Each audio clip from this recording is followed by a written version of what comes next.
From our 22 News Broadcast Center, this is 22 News in Focus. Good afternoon and welcome to 22 News in Focus. I'm Ciara Speller.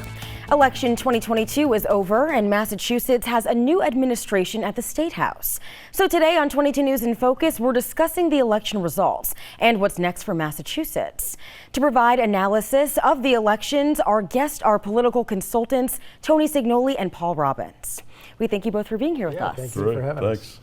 So let's start with voter turnout. Historically, midterms do not draw a lot of voters. The Office of the Secretary of the Commonwealth predicted low voter turnout at the polls. So let's talk about if you're surprised about what we saw. No, I mean, it was a little uptick. And I think all the national stuff that's going on, all the noise has people very engaged. And even though we didn't have any races that anybody could participate in that were competitive, I think there was such a desire to get out there and vote. I think it also was younger people that came out as well, and maybe the ballot questions. But I think there was so much noise about the election for so long. People just wanted to get something off their chest, even though there were no real competitive races. Yeah, they're chomping on the bit to get out there. And certainly the questions, the amount of money that was spent on the questions, and the campaigns that were pretty good on both sides of almost each question. I think that got people out there without a doubt. And so which of the races do you think drew people to the polls?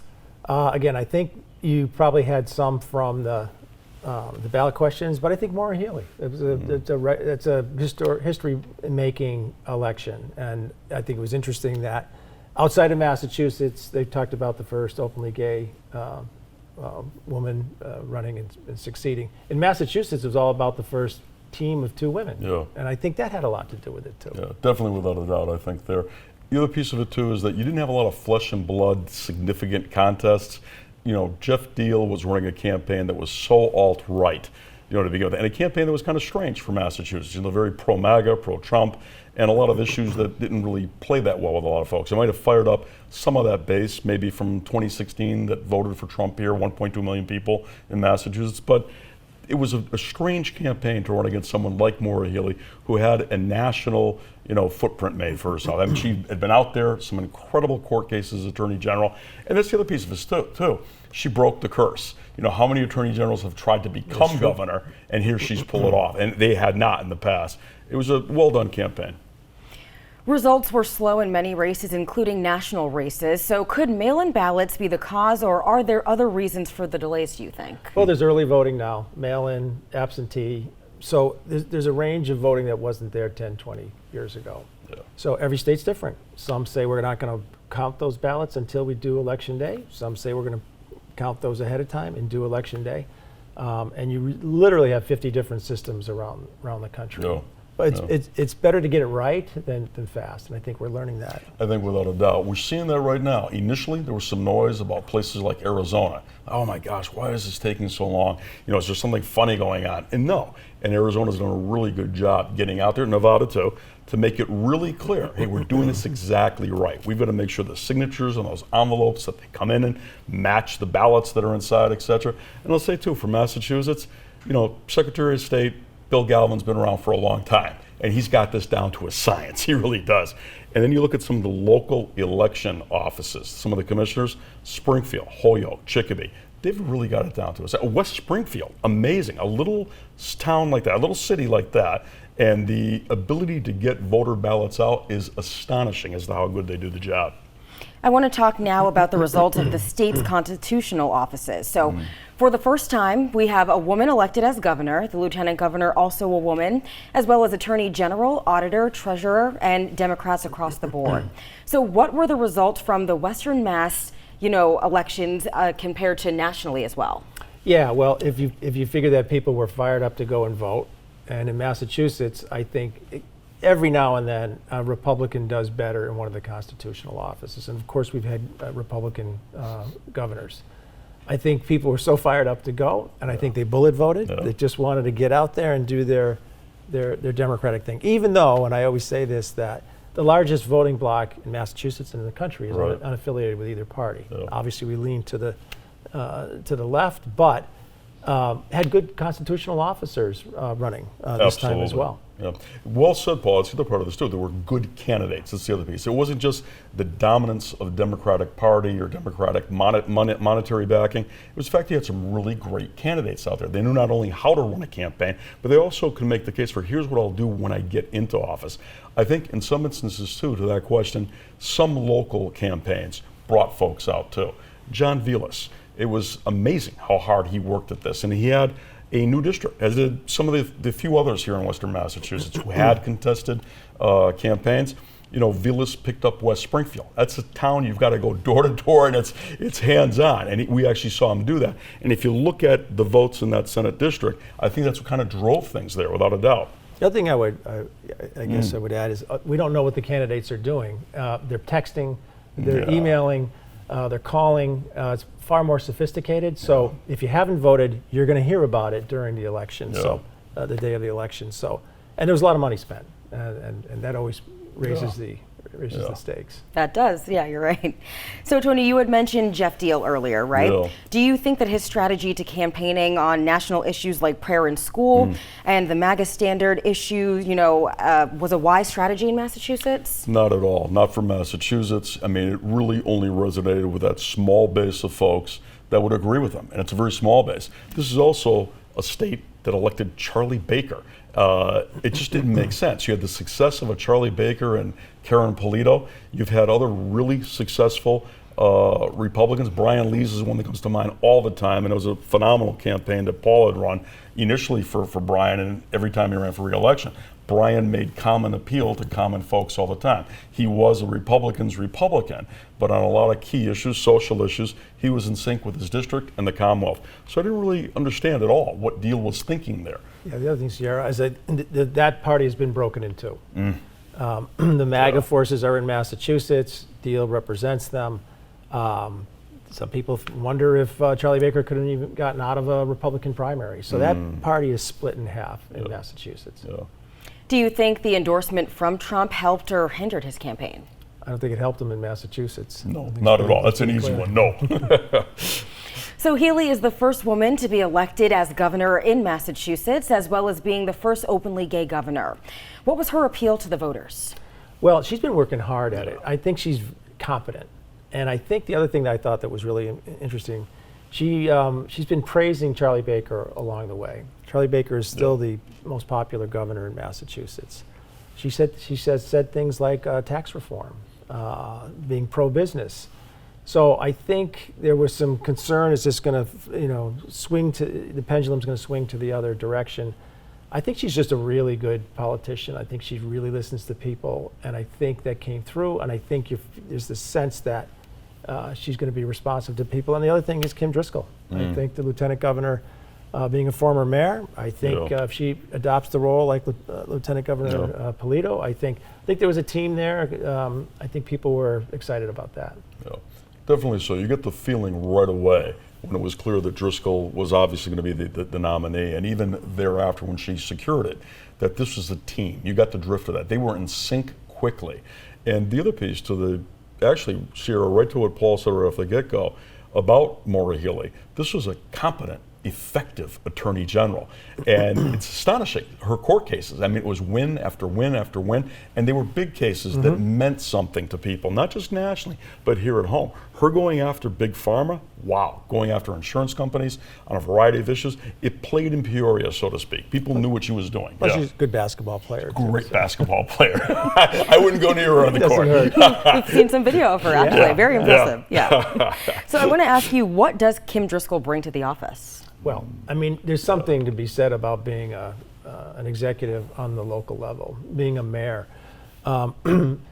Those kinds of issues, that's really what governing's all about, picking up the trash, getting the streets, the infrastructure, schools. There's not an issue, homelessness. You can go on at crime. They all hit on a municipal level. She's dealt with that, economic development, environmentalists who are opposed to this development, all those kinds of things. So she has that kind of management experience that I think that's why she won her primary against Eric Lesser and the other. So I think she brings a lot of real politic to the table. No question at all. That very much on target with that. And she made the case. She got her message out there. I'm a mayor. I've gotten things done. And she connected with so many other mayors, even here in Western Mass, to see mayors come out and endorse her, or even to see folks who have been involved in politics and are very, ingrained in their local community. Joe Wagner endorsed her. So Joe Wagner is Chicopee, and it just played, and she played in Chicopee. She was responsible. The other thing that I saw just quickly too that I thought was interesting, like Healy, she said that the person she was trying to replace, a Republican, had done a good job. Mm-hmm. And as you saw Karen Polito week after week or month after month or wherever, out there on the trail, I'm going to do that too. I'm going to be that same kind of, like Paul Cellucci, like others, those activist lieutenant governors, you can count on me. That's what I'm going to do. And they've got to like you to vote for you.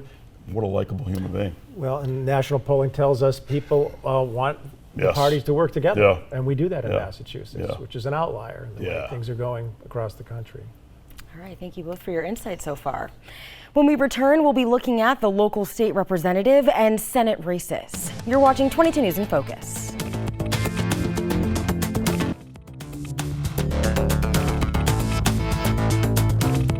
Welcome back to 22 News in Focus. Today we're discussing the results of Tuesday's elections with local political experts Tony Signoli and Paul Robbins. Despite having several Republican governors in the past 30 years, Democrats nominate the Massachusetts House and Senate. So I want to ask you both, what is your take away from the House and Senate races statewide? Well, let's start in Western Massachusetts. So the one I think that to me is the most interesting is Shirley Arriaga in Chicopee. You had a long time, very popular, very powerful state representative in Joseph Wagner in Chicopee, been there about 30 years. Member of leadership. If you had told me 10 years ago that a single mom, Hispanic lady, very new to politics, would take on somebody that, probably better known, elected to the city council, would win that race, I would say in Chicopee, I'm not sure that would happen. So that to me was really a profound race of all the races that I saw on the legislative level. And I think she's the first woman to probably be in that. Yes. So maybe it's the year of the woman in Massachusetts. So that one stood out because I think, and the other side had a lot of endorsements too. I do think it says the power of Joe Wagner, which is just pretty obvious. But when you endorse people, you don't always win. Yeah. So she did the work, knocked on the doors. She's a veteran. Really be interested to watch her career going forward. Her message was phenomenal. Single mom, Elms College, that works, that plays in Chicopee for sure, right? Western New England University, military service. You look at it and you go like, how did she do all that already at this age? So people see that and they say, I love that. If she worked that hard to do what she's done in her own life, she's going to work that hard for me. It was always a great line from JFK. As someone campaigns, so shall they govern, and you got that from her. You got that message from her very much so. Other campaigns, that's one that stands out for me too. And then, frankly, I know I already mentioned him, but Senator John Vilas. Gosh, you would seem a district that he already represented a lot of. Very diverse district, Holyoke, East Hampton, Westfield, very, very different communities. And then he picked up West Springfield on top of a lot of small towns, and he worked it like crazy. I'm off on the number, but it's like he knocked on 20,000 doors probably, and just absolutely astonishing to see that kind of level of work. And that's something that I like a lot. I know it's the kind of campaigns we've been involved in. People who are going out there and letting folks know, I want this job. And as I'm doing this job campaigning, so will I do it when I get there to Beacon Hill. Yeah, the other one I would look at is Jake Oliveira for State Senate against Bill Johnson. And I was a little surprised about the numbers that Johnson got. But that's a funny district because it's been cut up. There's a lot of rural areas in it. But that's pretty impressive. He was a first-term state representative, didn't finish his entire term, ran for the office, had an opponent who outspent him in the primary with a lot of national money coming in. And he won that going away. And I'm going to say the same thing Tony just said. He knocked on thousands of doors. We always talk about if all things being equal, if you knocked on more doors than the other side. So that one stood out to me, the Arriaga one, and I agree with you about Vilas. because there was a representative campaign on the other side from the candidate in Agawam. So those were highlights. Yeah, and going off of that, Vilas, a popular local politician, his opponent, Cecilia Calabrese, well known locally for her involvement in Agawam politics. Which communities are in the Hampden and Hampshire district? That was Agawam, West Springfield, Holyoke, and Westfield. And he lives, meaning Vilas lives in Westfield. He's represented Holyoke. He actually did well in Agawam too. She's been on the council for a long time. I watched one of the debates, and she was really going at it. She was very present. I mean, she ran a very forceful campaign. I just think he's, he kind of delivers the bacon kind of guy without headlines. And I think it's all these districts now are so diverse. They're all cut up. They're all new, and people are getting used to them. But if you've been in that district, so that Oliveira is a good example. He was the state rep for some of that, even though the district was different. He had a base, and you always have to have a base. It's very hard to beat an incumbent. Yeah, very much so. That's a key piece too. It's difficult to beat an incumbent, and I think in the case of Vilas again, and maybe Oliveira too, both made the case. Even though Jake had been in the House for a short amount of time, he talked about 20 years of public service and made that case. Here's what I've done. Here's my record. For John Vilas, so active in the state Senate, like Eric Lesser, like Joe Comerford to the north and others, it's an activist legislative group from Western Mass, and they have to be, because they've got to make a heck of a lot more noise than their eastern counterparts to be heard and get things done on Beacon Hill. We expect that from them, and I think that's what we saw with these folks. And I just want to ask you now, which communities are in the Worcester and Hampshire district? That one is. So it's amazing. We're not sure. We just talked about how probably Palmer where. Yeah, thank you. Yeah, you talk about how diverse John Vilas's Senate district is. When you talk about that neck of the woods, because I think that we're referencing Ann Goby's. Ann Goby, correct? Yes. It is places like Warren and Ware that are so incredibly Spencer, different. Thank you, Paul. Than Spencer or Sturbridge. It is rural. To campaign there is amazing. It's not like you can knock on a door. You have farms, literally in between houses. It's really an incredible place to try to do things, and it's very different. One of the different than what we deal with here a lot. If you look at parts of Worcester County, I mean, that's an area where Elizabeth Warren lost significantly when she ran against Scott Brown. It can go very, very Republican. There's a lot of Trump towns. Yes. In a district like that. Bingo. There's Trump towns in some of the districts we just talked about in Western Massachusetts that are closer to Springfield. So, there's a drop off. And Tony's right about the geography, because it's all done by population. If you got a city in there, it's a shorter geography. If you don't, it's a big geography. Something Paul said before too. That is a district that has a Trump base, and as I say, it voted heavily for Trump. That was the one county that did, massively over. But the other part of it there, something Paul said before, a lot of independents, a lot of unenrolled, a lot of people are not part of either party. And it's interesting how they'll move around. And often what we see them do is they'll move Republican. In this instance, they stay with the Democratic state senator. And there too, she's able to make the case to them. She hunts, she fishes, she's pro-gun, so that kind of helps. She's a hard worker. She's a policy person. She shows up at the meetings. There's no replacement for the kind of hard work, elbow grease that she put in. I want to move now to the Berkshire, Hampden, Franklin, Hampshire Senate seat, was open with Paul Mark, a sitting member of the House, running against independent Brendan Fair. What are your thoughts on this race and those results that we saw?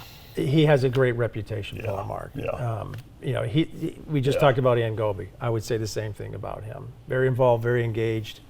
No surprise there. Yeah, ever present, always around the district. And as a member of the House, he was everywhere. He really was. I mean, he really put in the time, the energy. You also had a feeling, too, about Paul, that you knew where he stood, relative to the Democratic Party, liberal kind of a guy. But at the same time, the constituent work actually showed up to get stuff done. What Paul said about Goby, being present, showing up. Same thing with Mark. I mean, he was out there every week. So you got media coverage from that, but you'd have people throughout the district seeing you all the time. He did the work, and that paid off for him in the Senate race. All right, we're going to take a quick break, and then when we come back, we're going to talk about the 4 statewide ballot questions that Massachusetts had, those initiatives, after the break. You're watching 22 News in Focus.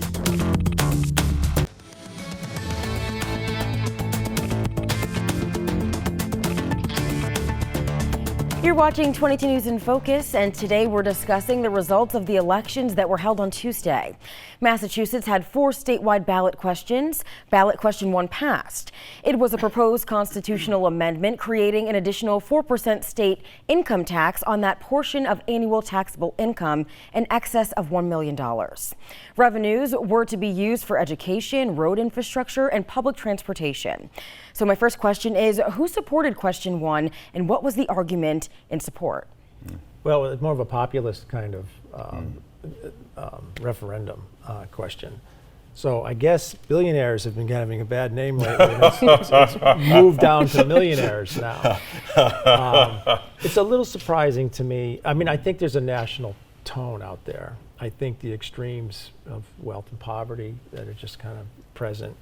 I think there was a really large tax cut under Trump that created a $1 trillion deficit, unpaid for tax cut in the country. I think people are aware of that. But it's kind of easy to beat up on millionaires, although they say $1 million doesn't go as far as it used to. So I think it's some of the national stuff playing out. The other thing that surprises me a little bit about it, but I suppose it's shooting fish in a barrel, it's an easy one. There's so much COVID money still in the state. They're spending it on things like education, and I'm told there's still $1 billion or more left to go in the next couple of years. So I think it's one of those things that gets your temperature up, and I think it is more of an emotional vote for people. Not sure if it, if we need the money at this point. After all, we're giving $1 billion back to the people from the taxes. So it's a little strange, but I think it's probably an easy one for people. I think I would leave it at that. Interesting the amount of money spent on both sides, I think. So the Massachusetts Teachers Association was a big backer of a yes on one, making the case in their ads and whatnot that it was pro-education. The other aspect of it, pro-infrastructure. So if I recall, $27.9 million for the yes side. The no side, it hits me, just as you're speaking, Paul, and you're talking about the billionaires and the millionaires. So Robert Kraft was one of the folks on the no side. So was James Davis from New Balance. And what amazed me, as great as they are in their businesses, they're not that great in our profession because they only raised and spent $13 million. And I thought the argument had been made more compelling on the yes side overall. Better commercials, and frankly, when it came down to ground troops and groundwork, question 1 had that. And the rich guys kind of didn't have that. So the rich guys usually don't do that stuff, right? They're not in the weeds usually. Yeah. And that's what happens, right? Absolutely, yeah. And you touched on it, how will this income impact the state budget and residents? Just expand on that. I think it's extra money. Yeah. If we didn't have the COVID money still kicking around, if we didn't have that, the economy has done actually pretty well in Massachusetts, so there is $1 billion that's going to be returned to people. So it's kind of almost like a tone deaf, but I think Tony hit it on the head. You have that institutional support, you have unions, they're keyed up for it. All the other extraneous stuff isn't as important to them. And you had a willing public to say, okay, let's get an extra 4%. We'll do it for, everybody wants better education. It's just that, the idea that there's all that money out there. Right, and now it comes down to how it gets spent. So that's the watch for this legislature as well. Yeah. It's up to them to figure out where those dollars go. That was the other side of that question. It's not guaranteed that that's going to infrastructure and education. So now the job of a lot of these folks will be to watch the House and the Senate to make sure that it goes where it's supposed to go. And so ballot question 2, that passed as well. This initiative was created to regulate dental insurance rates, including by requiring companies to spend at least 83% of premiums on member dental expenses and quality improvements instead of administrative expenses, and by making other changes to dental insurance regulation. So who supported this question and why? Well, the dentist did, for one thing. I'll tell you, I figured out how to vote. I was driving by my dentist and I saw this yes sign. I said, okay, the dentist is for it. So people do trust their caregiver, right? Their doctor, their dentist. And so they were saying, let's put the money into the care, which is kind of a no-brainer. I felt like this was probably the easiest one. So the dentists were for it. So kind of hard to beat your dentist. The American Dental Association was for it, and as a kid that grew up during the Colgate and the Crest, commercials, sponsored by, you look for that little thing on the side of the tube, and if it's endorsed by them, use this toothpaste, right? But that's the case, and I thought the campaign was so effective.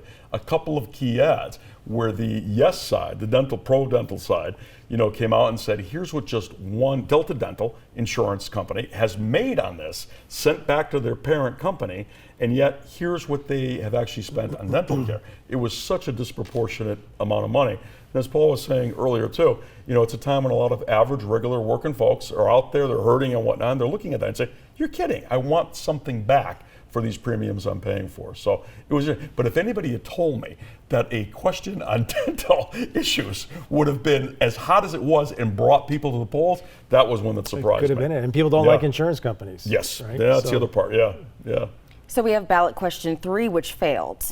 This proposed law would increase the statewide limits on the combined number of licenses for the sale of alcoholic beverages for off-premises consumption that any one retailer could own or control, increasing them incrementally over the next 9 years. Let's talk a little bit more about what we saw play out there. I'll tell you what, that was the most confusing that no one understood, including me. So when in doubt, vote no, right? Yeah, exactly. That's it. I think, you're talking about increasing the number of liquor licenses. That doesn't sound like a really good thing. And then late in the game, this liquor distributor in Maryland jumped in. So, it was confusing. And sometimes that's your goal in one of these, is to confuse. But adding liquor licenses was confusing to people. And then there's a wrinkle about self-serve in it. It was, you have to be black and white, no shades in the colors of the rainbow to understand an issue. And I think it was confusing. Absolutely. The Massachusetts Package Store Association was behind the yes part. They didn't really make the case, hey, we're the mom and the pop players that are out here against the big industrial players or the big corporates that are in the same game. And that's unfortunate. And plus the amount of money that they put up, about $650,000. The entity that Paul just mentioned, they came in with millions at the end. And it was so significant that it actually became a significant story across the Commonwealth, that the amount of money that they came in with. So that was unfortunate. They really never made their case, the smaller players, the retailers. And then we have ballot question 4, which passed. This question was on the ballot to uphold or repeal the state law allowing driver's licenses for individuals not legally driving in the United States. Governor Baker vetoed this bill, but both houses of legislature overrode the veto. Talk a little bit more about that. The basic part of that, I think, is there's some fairness and justice about getting to your work. I was saying to someone the other day, I did a focus group in Springfield some time ago. And one of the issues that popped up was that people didn't have cars. They didn't have a way to get to work. Now, dumb me, I was surprised to hear that. And that you hear it all the time, people getting to work. So if you're an undocumented immigrant, but you are working, it's worse if you can't get to your place of employment. Oh, by the way, a lot of those immigrants are doing the work that other people don't want to do. So I think there's like a fairness and justice thing that's kind of the basis of that. Very much so, without a doubt. And then there was even a couple of other good arguments made from Ed Markey, United States Senator, District Attorney Early, coming out and saying, I want this. And there's a kind of a more conservative DA saying, I want this because this means that these folks who are going to be able to get to work, like Paul just said, but also they're going to have to pass the driver's test. They're going to be better drivers, and I'd rather have them, in that context on the road than someone who's maybe taking a chance driving without the license and all that. It really was an issue of fairness, and for maybe one other thing too, that who put this on the ballot? Jeff Deal and other folks. And I would just say that probably for him and team, they were maybe appealing a little bit to a racist kind of politics to a certain degree. And maybe trying to juice the vote, maybe? Exactly. Yep, the worst of the worst kind of politics. And listen, I mean, immigration's a hot topic. No side feels that it's been addressed appropriately, but there's been, a lockjaw on it. And so it allows one side in particular to make political points. And I think it was just a straw for him to try to get into people getting riled up. And but it's interesting in Massachusetts, people, I do think saw it as a fairness issue. Absolutely. All right, thank you, I appreciate that. The U.S. House of Representatives faced elections this year, and we'll talk about those races when we return from the break. You're watching 22 News in Focus.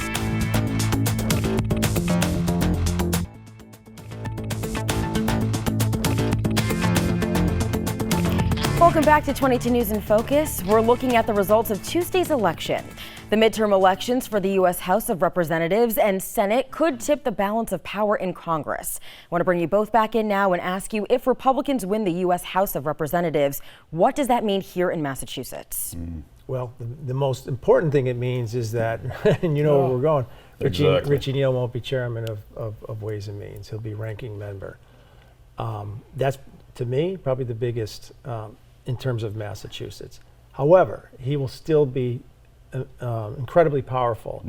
There is a tradition in Ways and Means, whatever the political noise, that the chair and the ranking member do get along. And even under Trump, when Richie was the ranking member, they got along. And so every tax and financial piece goes through that. I mean, everything that. So he's still going to be enormously powerful.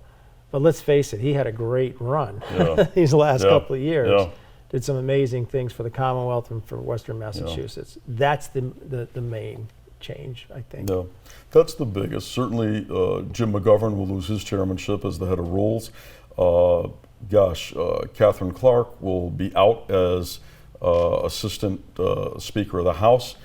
There's another piece, though, too, to what Paul says, too, when I think about Neal. So you've got someone who's the dean of all of the Massachusetts delegation and all of New England. And you've got someone who significant Republicans in the past have said, I can work with this guy. And Paul kind of touched on that. When it comes down to taxes and tax code, Richie Neal, he knows this stuff. And we've heard this before. When Newt Gingrich was the Speaker of the House, he kind of liked Richie Neal because he did his work. And that's the thing. Richie's been around long enough that he's got enough institutional memory and knows enough institutional players, not just the other members of the House, but staff and aides. So he's going to be important without a doubt. And I think it will be interesting too, because I don't think it's going to be that big of a red wave by the time these votes are finally all said and done. It's going to be difficult for Kevin McCarthy, if he is the Speaker, to do some of the things he needs to. And you need someone like Richie Neal. You got to go lean on him, or at least copy off of his homework every once in a while. Yeah, because you need things passed. It was an underwhelming performance by the Republicans. Richie Neal's still going to be powerful. All the things Tony said are true about the other members. And there's even a potential speaker in Massachusetts, which is Catherine Clark, who's kind of being groomed to possibly replace Pelosi. So, she's made it clear that maybe she's not going to stick around forever. Yeah, for sure. I'll localize here. Definitely on Washington. You know, you said powerful when talking about Congressman Neal, but also popular. Why is he so popular? Two-part question. And do you think he'll run again in 2024? You know, he's a relationship guy. The thing I like about him is he paid his dues. Right now, what we see in politics is people kind of parachuting into districts. We see a lot of that. And people are someplace else in their life or outside of Massachusetts, they move back, and then they run for office. Richie Neal didn't do that. He basically worked for a very popular mayor of Springfield as an aide. He ran for city council, became city council president, ran for Congress, and then he did the relationship thing. He did all the kind of nitty-gritty work that you have to do. I think that's why he's been successful. He's a throwback at a time when it's hard to develop relationships in Washington. But I still think even with a divided House, he still has relationships. So who knows what he'll want to do? He might say, hey, I'm not the chair anymore. But I think he's still very powerful, and this could flip back in another 2 years also. And to all the points that Paul said, absolutely, as to why he's so popular. But I think another piece of it too, and I've heard you say this about Joe Wagner in the past, Richie Neal today, if you know him, is the same Richie Neal you knew as mayor. It's the constituent. You mentioned the nitty-gritty. There are so many people that can tell a story about his intervention in an issue that they may have been dealing with the Fed. It's not just the glamorous, let me take a stand on politics. It's, Mary Smith's got a major issue with her Social Security. We both know Billy Tranghese very well, as former chief of staff, from Springfield, Massachusetts. I've never seen anything quite like Billy Tranghese. You're chief of staff, you've got great power, chief of staff of the chairman of Ways and Means, and you're still sweating the details on all kinds of things back in the district. And it's not just Springfield that knows Neal that way.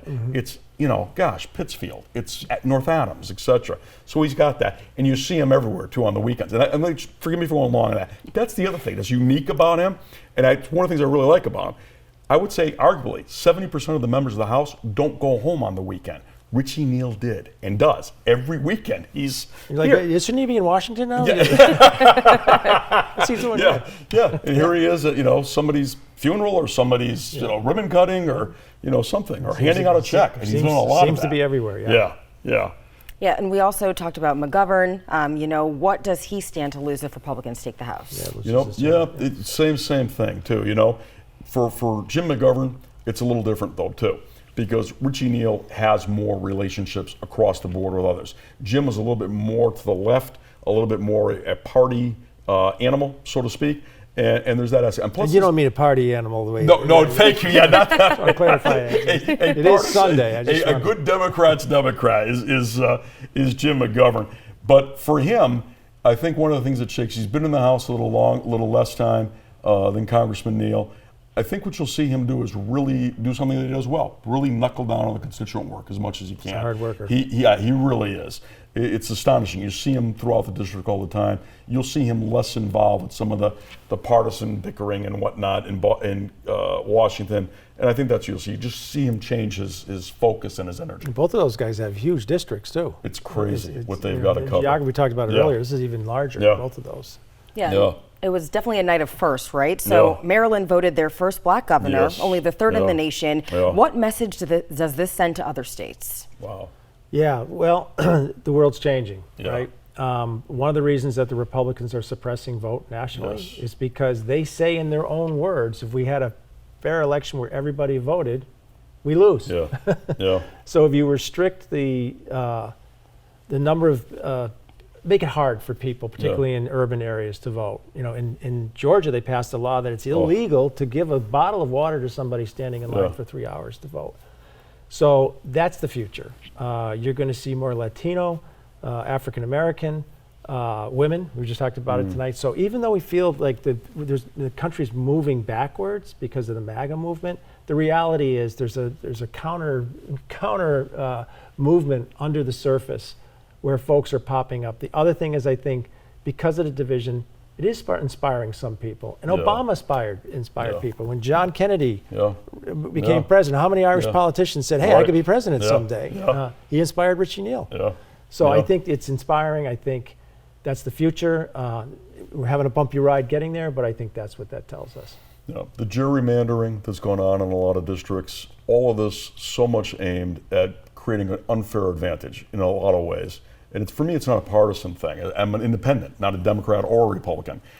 But I look at it and I just see what's going on. Some of it's almost, it's almost criminal in some of the states what's going on, because you can see exactly where it's aimed. Let's keep black, brown, yellow folks that are on the left, let's do whatever we can. And average, regular working folks too, where it is a hardship sometimes to take that day to go vote. So let's not. Give them the opportunity just think of it. In the back. 1960s, we had landmark legislation about voters' rights that expired. We have not replaced Incomprehensible. that in 2022. How's that possible? How is that possible? Yeah. And I just want to quickly ask you, before we go to break, what other national races do you think will impact the balance of power at the federal level? Well, obviously, it could come down to a runoff, which I told some folks a couple of weeks ago. Wouldn't it be crazy if it came down to a runoff in Georgia? Because they lose Nevada, they pick up Pennsylvania, they keep Arizona with Kelly. The Senate is the most important thing because you get your judge nominees through. So it may come down to that race, Herschel Walker and Warnock. And $250 million spent that we're aware of on that race to this point. Watch what goes on from now to December 6th for that runoff. Text messages, aren't we? I swear, it's amazing. I've been asked for money like 7 times since I got here tonight, so it's pretty amazing. I think you have the phones on airplane mode right now, huh? All right, some candidates are already planning for 2024. We'll have that conversation next. You're watching 22 News in Focus.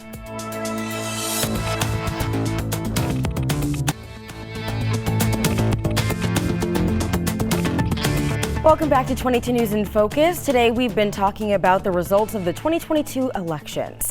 Some politicians are already making plans for 2024. We were talking about that before the break. So do you think Donald Trump will make a run for the Republican nomination for president? I'll let you go first. That's a good pass the buck. That's good. I'm ready. My gut, everyone's saying yes. I'm in a minority on this one. I don't think he can. Not after what just happened in this election. So this is the third election that he has lost. If you look at his own loss and others, so anyone that he touched, I think had such a difficult Tuesday night. And I think that the Republican Party right now is starting to say, hey, wait a second. There was a fear of MAGA, a fear of all this noise, but it's a lot more noise and bluster than anything else. So my gut is, the reality is for him that he really can't, there's no path forward, especially now too, if you've got a Ron DeSantis out there, and you've got others too, Greg Abbott, etc. There's a lot of players that are in the way on his for him. My gut is no, I don't think he runs. If he was a normal there's that. candidate, okay. I would agree with you. Yeah. Because the data guys, the consultant class on that side of the fence has said he's a disaster for us. Yeah. If he's on the ballot in 2 years, even an aging Joe Biden will beat him. Any Democrat will beat him. The problem he has is his own ego, and he's developed this, this following that's very rabid. So the challenge he has is he thought he was going to win. There was going to be a red wave. Yeah. He had convinced himself that he was responsible for that, and he handpicked the candidates like Oz in Pennsylvania. He thought he'd be riding a crest into next week, and that he would announce at a very high and then just go from there. The problem he has, if he does that, he looks completely out of tune with what just happened. If he waits, he looks like he's wounded. So this is the most vulnerable politically he's ever been. Do I announce next week and just damn the torpedoes? No. And the political consultant class says this is wrong to do. So they got a bind now. They thought, I feel like they thought they could control and leverage his voters, behind the scenes. They tell you that we know he's a little bit crazy politically, but we need him, we need his base. And now he's not controllable and he's angry. And so I think he's been a drag for them. I think they would have done better without him. But I think I agree with you if he was a normal candidate. I think he's going to run, but he also has to face the prospect that he could lose, and that's why he'll say if I win it was fair, if I lose it was rigged. So he's already wired some folks in his party for that. Okay, so going off of that, Tony, you said no. Paul, you're saying yes. What would his platform be this time around, do you think? More red meat. More red meat. Absolutely. If you noticed a couple weeks ago, he said he had an Asian slur towards McConnell, and I thought this is really wow. This is thank you. This is over the line. And then he said this week, after the attack on Pelosi's husband, he said she's an animal. So I think he'll continue to raise the bar of rhetorical, anger, which is dangerous. So he's going to do the same thing. Immigrants, he'll talk about oil. I had a relationship with the Saudis. Everything worked well. He'll find it'll be the same core. America's losing its soul. And the reality is a lot of it is based on race and ethnicity. The other or people of color. What he appeals to is people who want an America that was more white and less of color. And so that's the foundation of everything he says. So I just mentioned he talked about it, had an Asian slur. So he'll continue to do that. And I don't think we'll see much difference in round two. Every stop that he made over the last 2 weeks, every one of those rallies was so red meat baiting. And you're right, it's the politics of fear, the politics of race that he's throwing out there. And that really is a small group of people overall in the United States that will respond to that. I think the other thing we just saw is a lot of folks in a lot of states, Arizona's an example of it right now, are saying, I'm afraid of this. This is not good. And as much as there was the thought, is Joe Biden on target messaging about democracy, America, the republic being in danger, when you've got people like John Meekum and Michael Beschloss, historians, really making the case that yes, it is, if this stuff continues. Average regular folks listen to that. They're mad about gas prices. They're upset about inflation and a whole bunch of different things, but they get the drift. There's no easy button. These folks are I would say about. I'd just add to that, I think we're more of a purple nation than we are red. And it's to his advantage to make it more red versus blue, but you had a lot of ticket splitting. You had folks who voted for Reverend Warnock, who also voted for Kemp. Wow. And by the way, Kemp in Georgia stood up to Trump. Right. So I think we're more that way. Polling continues to show us that people want the parties to work together in spite of these extremes that we see. And so he scares that middle ground, I think. But I don't think he's going to change. Yeah. All right, so I want to move now to President Joe Biden. Touching on it before, people, thinking that he might be too old to run for re-election and his popularity in polls is down. So do you think that he will run again? If not, who would be some Democrats who might be a strong contender, for the candidacy? I think it's a real coin flip if he's going to run or not. If he runs, I think he'll win. Because a lot of the stuff that they've done this last year is going to start taking effect. You have a huge infrastructure bill that's going to put people to work. There's still COVID money out there. They are investing through that major piece of legislation in alternative energy. Trump said he was going to build a wall and Mexico would pay for it. That didn't happen. Mexico actually, under Biden, is paying for border security. So if inflation comes down, gas prices come down, these pieces of legislation, major pieces of legislation that have an economic impact start to hit, and the economy turns around, and he goes into that 2 years from now, I don't think he loses. Now, should he run? Maybe not, and I'll let Tony pick up from here, but I think someone to watch is Gavin Newsom in California. Yeah, absolutely. Gavin Newsom, Cory Booker, there's players out there. That's one of the unique things here, too, is the Democrats have a deeper bench that's more palatable, not just to Democrats, but to independents and others that are out there. There's nobody that's really radical looking at running. You'll have some folks from the left that will take a look at it, but this is, I think, the game of folks like Newsom, like Cory Booker, etc. Certainly, there's Kamala Harris as well, but to the point on Biden himself, I agree with you. It's a 50-50, and I think at some point he's got to have that conversation with himself and his wife in that heart of hearts that is Joe Biden. Am I physically able to do this? I got to tell you, on the campaign trail, the last month, 2 months, I was saying to myself, what espresso did they give Joe? What vitamin B12 shot? I mean, he's bound around. He likes to campaign. He likes this stuff. And more than that, he likes to fight. He loves to fight. It's just his nature and whatnot, The kid from Scranton, Pennsylvania. So it's a 50-50. But I also think there'll be a respectful wait from some of the players, who are out there, who are circling and getting ready. I think I get something from Cory Booker every single day. Yeah, so sure you do. He's there waiting, Well, I think maybe America is ready for a different generation of leadership, but we're still at this pressure point, and I think Trump is creating that pressure point, but I think Joe Biden is a good foil to that, because I think whatever, if you like his policies or not, I think people like the guy, Uncle Joe. Uncle Joe, there you go. Cool Joe, Uncle Joe. He's real and relatable, and I think the country's going to be doing a lot better in a year or two. And he's got a 1967 Corvette. Of course. That's cool. And the glasses. He's got the glasses. He's brought back aviator glasses. All right, sounds good. We're going to have some final words after the break. Stay with us. You're watching 22 News in Focus.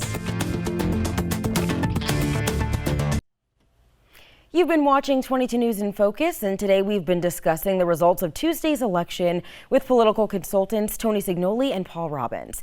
We want to thank you both for joining us today on the program, as always. Appreciate the insight. And thanks to you at home for watching. If you missed any of it, you can watch it in full on our website. That's wwlp.com. From all of us here at 22 News, have a great day.